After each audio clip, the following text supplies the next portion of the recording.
नमस्कार दोस्तों, स्वागत है आपके अपने YouTube चैनल में। आइए एक नजर डालते हैं दिन भर की प्रमुख घटनाओं पर।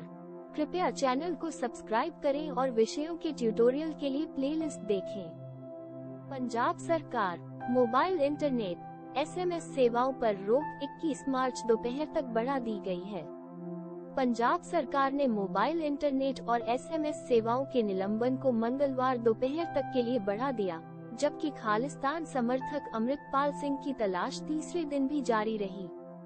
गृह विभाग के अतिरिक्त मुख्य सचिव द्वारा जारी आदेश में कहा गया है कि ब्रॉडबैंड सेवाओं को निलंबित नहीं किया जा रहा है ताकि बैंकिंग सुविधाएं, अस्पताल सेवाएं और अन्य आवश्यक सेवाएं बाधित न हों। वैश्विक आतंकवाद सूचकांक भारत 13वें स्थान पर, अफगानिस्तान शीर्ष पर है। 10वें वैश्विक आतंकवाद सूचकांक GTI की रिपोर्ट में दिखाया गया है कि हमलों और मौतों में क्रमशः 75% और 58% की गिरावट के बावजूद अफगानिस्तान लगातार चौथे साल आतंकवाद से सबसे ज्यादा प्रभावित देश बना हुआ है। सूचकांक में भारत 13वें स्थान पर है, जो पिछले वर्ष की तुलना में मामूली कमी दर्शाता है। इंडेक्स पर सबसे बुरी तरह प्रभावित 25 देशों में शामिल होने के बावजूद भारतीय उत्तरदाताओं ने युद्ध और आतंकवाद को अपनी दैनिक सुरक्षा के लिए सबसे बड़े खतरे के रूप में चुनने से परहेज किया। ग्लोबल टेररिज्म इंडेक्स एक वार्षिक रैंकिंग है जो institute for economics and peace द्वारा तैयार की जाती है। जैसा कि आतंकवाद की परिभाषा पर भी गर्मागर्म बहस होती है, वैश्विक आतंकवाद सूचकांक 5 वर्षों में 4 संकेतकों पर 163 देशों को रैंक करता है। ये 4 कारक हैं: प्रति वर्ष आतंकवादी घटनाओं की संख्या, प्रति वर्ष आतंकवादियों द्वारा होने वाली मौतों की संख्या, प्रति वर्ष आतंकवादियों द्वारा की जाने वाली चोटों की संख्या और प्रति वर्ष आतंकवाद के कारण होने वाली कुल संपत्ति की क्षति। PM मोदी ने ग्लोबल मिलेट्स कॉन्फ्रेंस का उद्घाटन किया।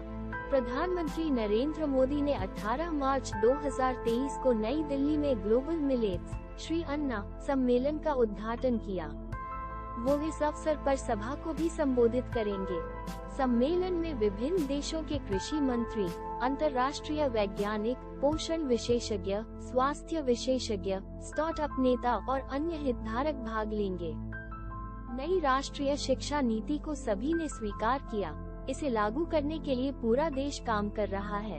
अमित शाह नई राष्ट्रीय शिक्षा नीति NEP को सभी ने स्वीकार कर लिया है और पूरा देश इसे लागू करने के लिए काम कर रहा है। अतीत में NEP के विपरीत, जिसने वैचारिक संबंधों के कारण विवाद पैदा किया, केंद्रीय गृह मंत्री अमित शाह ने कहा है। रविवार को गुजरात केंद्रीय विश्वविद्यालय के चौथे दीक्षांत समारोह में स्नातक छात्रों को संबोधित करते हुए श्री शाह ने कहा कि NEP 2020 शिक्षा को संकीर्ण सोच के दायरे से बाहर लाने का काम करेगा और शिक्षकों को इसके निहितार्थ को समझने के लिए इसे पढ़ना चाहिए।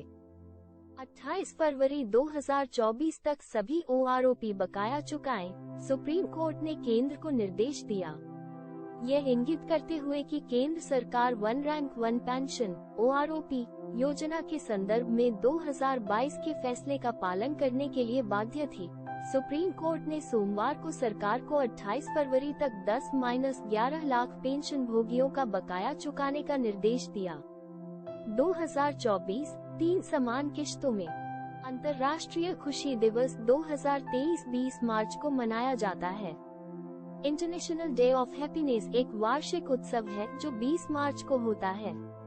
इंटरनेशनल डे ऑफ हैप्पीनेस का उद्देश्य खुशी के महत्व और व्यक्तियों की समग्र भलाई पर जोर देना है।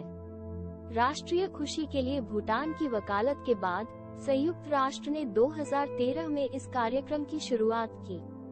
खुशी के अंतर्राष्ट्रीय दिवस को मनाना हमें यह महसूस करने के लिए प्रेरित करता है कि खुशी का हमारी दीर्घायु और उत्पादकता पर महत्वपूर्ण प्रभाव पड़ता है। राफेल नडाल 2005 के बाद पहली बार शीर्ष 10 से बाहर हुए हैं। 934 सप्ताह और लगभग 18 साल बाद राफेल नडाल शीर्ष 10 से बाहर खिसक गए हैं, जिसमें उन्होंने पहली बार 25 अप्रैल 2005 को प्रवेश किया था।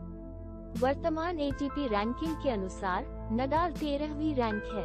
कच्चे तेल में गिरावट से तेल कंपनियों को राहत, उपभोक्ताओं को राहत के लिए करना होगा इंतजार। वैश्विक कच्चे तेल की कीमतें पिछले हफ्ते $75 प्रति बैरल से नीचे गिरने के साथ भारतीय तेल विपणन कंपनियां OMC अब 11.1 रुपये प्रति लीटर डीजल और 8.7 रुपये प्रति लीटर पेट्रोल का लाभ कमा रही हैं, लेकिन उपभोक्ता लगातार खुदरा कीमतों में कटौती की उम्मीद कर रहे हैं। उच्च मुद्रास्फीति से जल्द कोई राहत मिल सरकार, कपड़ा मंत्रालय ने रुपये के कुल परिव्यय के साथ 7 मेगा एकीकृत कपड़ा क्षेत्र और परिधान PM मित्रा पार्क स्थापित करने के लिए एक अधिसूचना जारी की है। 4,445 करोड़। यहां तक कि 13 राज्यों से प्राप्त PM मित्रा पार्कों के लिए 18 प्रस्तावों में से स्थलों का चयन किया गया था। ये पार्क तमिलनाडु, तेलंगाना, गुजरात, कर्नाटक, मध्य प्रदेश, उत्तर प्रदेश और महाराष्ट्र में स्थापित किए जाएंगे। इनका उद्देश्य संयुक्त राष्ट्र के सतत विकास लक्ष्य 9 को प्राप्त करने में भारत की मदद करना है।